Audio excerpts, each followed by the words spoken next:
हस् साथीहरू नमस्ते। तपाईँहरूलाई मैले अस्ति भिडियोहरू दिएकै थिएँ। कति नम्बरसम्म कति दिएको थिएँ त्यो भने 1 मतलब 2 गरेको थिएँ। अब 3 नम्बरदेखि सुरु गरौँ न। र यस्तै क्वेसनहरू तपाईँले यही तरिकाले दिन्छ कि फङ्सनलाई मतलब फ्याक्टोरियल निकाल्नुहोस् रिकर्सिभ फङ्सन युज गरेर बाइ द युजर इनपुट भनेर त्यस्तै प्रोग्रामहरू दिन्छ जसमा प्यालेन्ड्रमहरू निकाल्न भन्छन्। यी क्वेसनहरू दिन्छ। अझै हामीले 20 वटासम्म क्वेसन 25 वटा 30 वटा 40 वटासम्म गराउँछला। जहाँ बुझ्नु हुँदैन त्यहाँ सोधौँला र त्यही अनुसार तपाईँले सबै कुरा क्वेसन देखिएन। ल ठिक छ। ल good evening good morning good afternoon सबैजनालाई ठिक छ नि। तपाईँलाई अब तपाईँले के भन्यो भने अब कुन कुरा आउँदैन कहाँ समस्या भयो त्यो कुरा सोध्नु होला र प्रोग्राम सबै रन गर्नु होला। रन गरेर जहाँ समस्या आउँछ कमेन्ट गर्नु होला। हामीले त्यो कुरालाई सोल्भ गरौँला। हस् ल तपाईँहरूले के छ भने write a program to implement a C program to calculate the sum of all elements in an array भनेर भन्छ। यसमा के भनेको छ भने हामीले कुनै प्रोग्राम इम्प्लिमेन्ट गर्छ भने त्यसमा हामीले सम हुनु पर्यो जुन एरेको हुन्छ त्योमा पनि अब नम्बरमै हुन्छ त्यो कुरा थाहै भयो। अब हामीले हेरौँ कसरी गरेको छ कसरी आउँछ।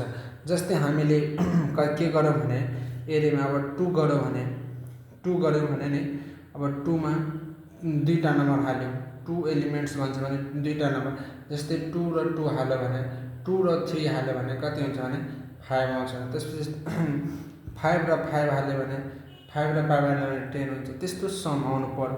त्यस्तो कुरा हामीले बुझ्नु पर्यो। त्यसैले हामीले त्यो नम्बरहरू हेरौँला। हामीले के भनेको छ पुरो क्वेसनहरू बुझ्नुभयो कि एरे एलिमेन्ट युज गरेर सम फाइन्ड गर्नुहोस्। त्यो प्रोग्राम तपाईँलाई फाइन्ड आउट गर्न भनेको छ। के गरेको छ भने write a program to implement to calculate the sum of the elements in an array भनेर भनेको छ। त्यसपछि के छ भने ह्याज इन्क्लुड stdio.h त्यसपछि इन्ट मेन त्यसपछि के छ भने int n i sum equals to 0। त्यसपछि के गरेको छ भने प्रिन्ट एफ दिएको छ। हामीले एउटा इन्टिजर लिनु पर्यो। हामीले यो इन्टिजरलाई देखाउनु पर्यो सम बराबर 0 लिइसकेको छ। त्यसपछि हामीले एरे एलिमेन्ट इन्टर गर्नु पर्यो। त्यसपछि त्यो नम्बर जुन नम्बर तपाईँ हाल्नुहुन्छ नि त्यो नम्बरको एड्रेसलाई हामीले देखाउनु पर्छ स्क्यान एफमा। त्यसपछि हामीले अब इन्टिजर लिनु पर्यो। तब इन्टिजर भनेको तब जति पनि लिन सक्यो। सम त भनेको छैन एरेबाट सम लिएको छ तर यो भनेको छैन नि कि 1 देखि 100 सम्म लिनुहोस् कि 1 देखि 500 सम्म लिनुहोस् कि 1000 सम्म मात्र लिमिट त भनेको छैन। अनलिमिट भनेको छ। तपाईँले जति पनि लिन सक्नुहुन्छ जस्तो पनि नम्बर लिन सक्नुहुन्छ त्यसको सम हेराउनुहोस्। अब कस्तो हुन्छ भने कुनै बेला डिफल्ट भ्यालु आउँछ रङ भ्यालु आउँछ। तपाईँले त्यसको लागि लङ इन्टिजर युज गर्नुहोस्। यहाँ तपाईँले इन्टिजरको सट्टामा लङ इन्टिजर युज गर्नुहोस्। त्यतिखेर तपाईँको भ्यालु के आउँछ भने एक्ज्याक्ट भ्यालुहरू राम्रोसँग आउँछ त्यो कुरा हो। त्यसपछि के भनेको छ भने हामीले इन्टिजर अनि त्यसपछि प्रिन्ट एफ पनि गयो अनि त्यसपछि इन्टिजर n लियो एरेबाट। त्यसपछि प्रिन्ट एफ के गर्यो enter the percentage d slash n print गरेको छ। त्यसपछि हामीले एउटा फर लुप युज गऱ्यौँ। फर लुप किन युज गरौँ भने हामीले अब कतिवटा नम्बरसम्म लिनु छ भने त त्यो लिमिट दिएको छैन। त्यसैले हामीले फर लुप युज गऱ्यौँ। फर लुप युज गरिसकेपछि हामीले के गर्यो भने स्क्यान एफमा पर्सेन्टेज डी गऱ्यौँ र जुन एरे भनेको छ नि यो एरे भनेको छ नि यता यो एरे यो आईको भ्यालुलाई हामीले यो एनको भ्यालुसँग कम्पेयर गरेर त्यो के गर्नु पर्यो भने लिनु पर्यो र त्यो भ्यालुलाई हामीले सम गर्नु पर्यो त्यही एरेको भ्यालुलाई र यो एरेको भ्यालुलाई सम गर्नुहोस्। अब यता सम भनेको सम बराबर त 0 हुन्छ अनि तपाईँले 2 लिनुहुन्छ भने यता के हुन्छ भने 0 प्लस 2 हुन्छ अनि 2 आउँछ भने यताको 2 हुन्छ त 2 2 4 हुन्छ। दुईटा एलिमेन्ट लिए त 4 पछि कति आउँछ भने 8 आउँछ आन्सर। त्यस्तो हुन्छ तपाईँ प्रिन्ट गर्नु होला। त्यसपछि फेरि हामीले प्रिन्ट गरेको छौँ the sum of all elements sum गर्नुपर्छ समको भ्यालु निकाल्नु छ किनकि त्यसैले अब त्यसपछि अब यो रिटर्न 0 भयो। अब रिटर्न 0 किन भयो भने हामीले इन्टिजर लिएको छौँ। इन्टिजरले जहिले पनि कुनै न कुनै भ्यालु मतलब के गर्छ भने रिटर्न गर्छ फ्लोटले जहिले पनि भ्यालु। तर एउटा कुरा बुझ्नुहोस् भोइड मेनले रिटर्न गर्दैन किनकि भोइड मेनमा रिटर्न 0 हुँदैन त्यो कुरा थाहा राख्नुहोस्। त्यसपछि मैले एउटा इक्जाम्पल आफूले इन्टर गरेका छौँ। के इन्टर गरेका छौँ भने enter the numbers of elements in an array 2। त्यसपछि इन्टर 2 एलिमेन्ट्समा 23 लिएका छौँ। त्यसको सम कति आएको छ भने सम अफ अल एलिमेन्ट्स भनेको 46 आएको छ। सबै एलिमेन्ट्सको कति आएको छ भने सम 46 आएको छ। त्यो कुरा बुझ्नुहोस्। त्यसपछि हामीले अब अर्को प्रोग्राममा जाउँला। देख्यो नि सबैजनालाई राम्रोसँग? ल ठिक छ, प्रोग्राम रन गर्नु होला, लेख्नु होला, प्र्याक्टिस गर्नु होला। ल अब अर्को क्वेसनमा जाउँला। अर्को क्वेसनमा के छ भने राइट अ फंक्शन के छ भने write a function in C to reverse a given integer number. जुन इन्टिजर नम्बर दिएको छ त्यसलाई रिभर्स गर्नु। जस्तै तपाईँले बुझ्नुभयो कि बुझ्नु भएन। अब सपोज भनेको रिभर्स भनेको कस्तो भने REVERS रिभर्स नम्बर हुन्छ नि, NUM नम्बर्स INTEGER इन्टिजर। अब इन्टिजर रिभर्स नम्बर भनेको 1 to 1 हुन्छ। त्यसपछि यो भनेको प्यालेन्ड्रोम पनि हो, यो कुरो बुझ्नुहोस्। त्यसैले यसैले हामीले प्यालेन्ड्रोम नम्बर इन्टिजर पनि फाइन्ड आउट गर्न भन्छ, प्यालेन्ड्रोम नम्बर फाइन्ड आउट गर्न भन्छ। त्यस्तो हुनु पर्यो। र यसैले हामीले के गरेको छ भनेको छ भने हामीलाई यो भ्यालुलाई इन्टिजरमा फाइन्ड गरेको भनेको छ। जस्तै मतलब यो रिभर्स नम्बर भनेको अब जस्तै 215 छ त 512 हुनु पर्यो। जस्तै अब कति भयो भने यसमा 3 हाल्दियो। अब आयो 3 बराबर 3215 जस्तो नम्बर आउनु पर्यो, उल्टो नम्बर आउनु पर्यो कि रिभर्स भनेको उल्टो जस्तो आउनु पर्यो। अब यता कति 5123 भयो भने यता कति भयो 3215 भयो। त्यस्तो नम्बरहरू आउँछ। त्यो कुरालाई त्यस्तो नम्बर हामीले प्रिन्ट गर्नु पर्यो भनेर भनेको छ। के भनेको छ भने हामीले हेडर फाइल लिएका छौँ इन्क्लुड stdio.h। त्यसपछि हामीले फंक्सन लिएका छौँ रिभर्स इन्टिजरको लागि, त्योमा इन्टिजर रिभर्स नम्बर लिएका छौँ।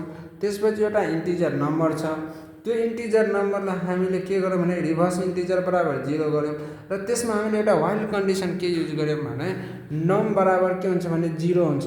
नमको फ्याक्टोरियल बराबर 0 हुन्छ र त्यो नम्बरको के हुन्छ भने त्यो डिजिटले के गर्छ भने मोडुलस बराबर 10 हुन्छ। अब जस्तै तपाईँले जुन डिजिट इन्टिजर डिजिट आउँछ नि त्यो डिजिटको नम्बरलाई के हुन्छ भने त्यो डिजिटको नम्बरलाई हामीले डिभाइड गर्नुपर्छ 10 ले। र त्यसको मोडुलसमा तपाईँलाई थाहा छ रिमाइन्डर जहिले पनि 0 हुन्छ। त्यो रिमाइन्डर 0 हुन्छ, तर त्यो रिभर्स नम्बरमा फेरि के गर्नुपर्छ भने मल्टिप्लाई गर्नुपर्ने हुन्छ। र मल्टिप्लाई कतिले गर्नुपर्छ भने 10 ले। र 10 ले मल्टिप्लाई गरेर प्लस डिजिट आउँछ। के आउँछ भने प्लस डिजिट आउँछ। त्यो प्लस डिजिटलाई फेरि यो इन्टिजर डिजिट छ नि त्यो डिजिट प्लस हुन्छ। रिभर्स नम्बरमा 10 ले मल्टिप्लाई गरेर प्लस डिजिट हुन्छ। र त्यो डिजिटमा फेरि अब नम्बर आउँछ नि त्यो नम्बरलाई फेरि 10 ले डिभाइड गर्नुपर्छ। त्यो 10 ले डिभाइड गर्दा त्यो अब आउँछ मेनली आउँदैन कि त्यो रिभर्स नम्बरहरूमा डेसिमलमा आउँदैन। त्यो नम्बरलाई फेरि नम्बरमा नै फेरि 10 ले डिभाइड गर्नुपर्छ नम्बर बराबर। अनि त्यसपछि रिटर्न के गर्नुपर्छ भने फेरि रिभर्सै नम्बर रिटर्न गर्नुपर्छ। र रिभर्स नम्बर रिटर्न गर्नको लागि रिभर्स नम्बर रिटर्न गर्नुपर्छ भन्ने कुरा फेरि अब इन्टिजर फंक्सनमा कम्पेयर गरेर देखाउनु पर्ने हुन्छ। त्यसपछि मेन फंक्सन लियौँ र मेन फंक्सन स्टार्ट गरेपछि एउटा इन्टिजर नम्बर लियौँ, यही इन्टिजर नम्बर भयो। त्यसपछि print enter and integer number गऱ्यौँ। त्यसपछि स्क्यान यो पर्सेन्टेज नम्बर लियौँ एड्रेसमा। त्यसपछि इन्टिजर रिभर्स नम्बर, त्यसपछि रिभर्स नम्बर यता नम्बर लिएका छौँ। यो रिभर्स नम्बर लिएको छ नि यो नम्बरसँग कम्पेयर हुन्छ अनि यो नम्बर दिन्छ। अनि प्रिन्ट एफ रिभर्स नम्बर हुन्छ पर्सेन्टेज डिसलेसन। हामीले के प्रिन्ट गर्नु छ भने रिभर्स नम्बर कहाँ छ त्यहाँ छ। यो रिभर्समा हामीले प्रिन्ट हुन्छ अनि यो इन्टिजर भ्यालुले रिटर्न केही न केही दिन्छ। त्यसैले रिटर्न 0 भयो। अनि रिटर्न 0 भएपछि कर्ली ब्र्याकेट क्लोज भयो मेन ब्र्याकेट। त्यसपछि हामीले इक्जाम्पलमा आउँछ रन हुन्छ प्रोग्राम। रन भएपछि के हुन्छ भने इन्टर एन्ड इन्टिजर 1 2 3 1 2 3 लाई हामीले रिभर्स गर्नु छ त रिभर्स नम्बर भनेको 3 2 1 भन्ने एन्सर आउँछ। बुझ्नुभयो नि? त्यही कुरा हो। ल त्यसपछि फेरि अब अर्को नम्बरमा जाउँ। अब अर्को नम्बरमा के छ भने अर्को नम्बरको प्रोग्राम हेरौँ। Write a program to create a program in C to find the largest element in an array. अब एरेमा अब लार्जेस्ट एलिमेन्ट अब तपाईँले अब कतिवटा एलिमेन्ट इन्टर गर्नुहुन्छ। अब इन्टर गरिसकेपछि जस्तो तपाईँले दुईवटा एलिमेन्ट इन्टर गर्नुहुन्छ भने जस्तै 5 र 4, त 4 भनेको लोएस्ट नम्बर भयो भने 5 भनेको लार्जेस्ट नम्बर छ। त हामीले म्याक्सिमम नम्बर लार्जेस्ट नम्बर मात्र फाइन्ड आउट गर्न भनेको छ भन्ने कुरा बुझ्नु भएन भने मैले फेरि एकपल्ट हेरिदिन्छु। जस्तै 4 भयो र 5 भयो, यो भनेको मिनिमम भयो भने यो भनेको म्याक्सिमम हुन्छ भनेर बुझ्नुहोस्। यो भनेको स्मल हुन्छ भने यो भनेको लार्ज हुन्छ भनेर बुझ्नुहोस्। यो यसलाई के भन्छ भने बिग पनि भन्छ भनेर बुझ्नु, बिग नम्बर बिगेस्ट नम्बर भनेको छ भनेर पनि भनिन्छ, त्यो कुरा बुझ्नुहोस्। त्यस्तै हुन्छ कि लार्जेस्ट नम्बर हामीले फाइन्ड आउट गर्नु छ। त्यसको लागि फेरि हामीले के गर्नु पर्यो भने hash include studio dot header file छ। त्यसपछि मेन इन्टिजर फङ्सन स्टार्ट गरौँ। त्यसपछि इन्टिजर हामीले एरेबाट भनेको छ, के गरे भनेको छ एलिमेन्ट अफ एन एरे भनेको छ लार्जेस्ट नम्बर फाइन्ड गर्नको लागि। त्यसपछि एरेमा अब इन्टिजरलाई हामीले अब कतिवटा क्यारेक्टर पनि दिन सक्छौँ, 100वटा ठुलो पनि दिन सक्छौँ। त्यस्तो हुन्छ त 100वटा इन्टिजर दिनछौँ। इन्टिजरमा भनेको छ हामीले क्यारेक्टरमा भनेको छैनौँ। त्यसपछि हामीले n लियौँ, n भनेको अब नम्बर भयो, आई भनेको हामी फोर लुपको लागि लियौँ। त्यसपछि म्याक्सिमम भनेको अब लार्जेस्ट नम्बर जस्तो भयो, म्याक्सिममको सट्टामा लार्जेस्ट पनि लेख्न सक्छौँ। मैले म्याक्सिमम लेखिदिएको छु, बोरेर बुझाउनको लागि मैले भने म्याक्सिममको सट्टा यसले आरजी पनि या लार्जेस्टै पुरै लेख्दा पनि हुन्छ। त्यसपछि प्रिन्ट एफ हुन्छ, enter the numbers of an element in the array भनेको छ, प्रिन्ट गऱ्यौँ, त्यो इनपुट लियो। त्यसपछि त्यो इनपुट गरेको नम्बरलाई एड्रेस दियौँ। एड्रेस दिएपछि त्यो नम्बरलाई फेरि हामीले प्रिन्ट गऱ्यौँ र प्रिन्ट गरिसकेपछि त्यसलाई फेरि हामीले फोर लुप युज गऱ्यौँ। फोर लुप युज गरिसकेपछि फेरि त्यसलाई स्क्यान एफ गऱ्यौँ। त्यो स्क्यान एफ गरेपछि त्यो आई भन्ने भ्यालुलाई डिक्लियर गऱ्यौँ, एड्रेस दियौँ र एड्रेस दिइसकेपछि त्यो भ्यालुलाई हामीले अब म्याक्सिमम छ भनेर त्यो भ्यालुलाई हामीले एरे लियौँ। एरे जहिले पनि भ्यालु 0देखि स्टार्ट हुन्छ, 0 1 2 3 4 जसरी हुन्छ काउन्ट गर्छ पहिले। जस्तै अब तपाईँले कुनै नम्बर यस्तो छ भने 1 2 3 4 5 छ भने एरे सबैभन्दा पहिला यसलाई 0 भन्छ, यसलाई 1 भन्छ, यसलाई 2 भन्छ, यसलाई 3 भन्छ, यसलाई 4 भन्छ, यसरी हुन्छ। जहिले पनि एरेको नम्बर जहिले पनि स्टार्टिङ भनेको 0देखि हुन्छ भन्ने कुरा थाहा पाउनुहुन्छ। त्यसपछि के हुन्छ भने तपाईँले नभन्नुहोस् मैले 1 इन्टर गरेँ तर 3को मतलब 2को भ्यालु आयो, मैले 2 इन्टर गरेँ तर 3को भ्यालु आयो, 3 नम्बरको भ्यालु आयो। त्यस्तो हुन्छ किनकि जहिले पनि एरेले 0बाट स्टार्ट गर्ने गरिन्छ। त्यसपछि के गरेको छ भने फेरि फर लुप युज गरेको छ। फर लुप युज गरेपछि एउटा कन्डिसन युज गरेको छ एरेको लागि कि त्यो एरे आई म्याक्सिमम भयो भने त्यो म्याक्सिमम एरे नम्बर हो भनेर प्रिन्ट गर्नुहोस् र प्रिन्ट गरेर त्यो म्याक्सिमम नम्बर देखाउनुहोस् र त्यो रिटर्न गर्नुहोस् त्यो भ्यालु भनेर हामीलाई रिटर्न गर्छ त्यो भ्यालु। अनि त्यसपछि प्रोग्राम रन गर्नुहोस् र रन गरेपछि मैले इन्टर गरेको छु एउटा इक्जाम्पलमा 2 र 2 गरेपछि 2 भनेको दुईटा एलिमेन्ट भनेको 0 र 1 र 0 र 1 मा तपाईँले 0 मा के गर्यो 34 दिए र 56 दिए 1 मा, त हामीलाई भनेको छ 56 इज द लार्जेस्ट एलिमेन्ट भनेर हामीलाई प्रिन्ट पनि दिएको छ भनेर बुझ्नुपर्ने हो। र यही कुरा हामीले बुझिसकेपछि हामीलाई समस्या हुँदैन।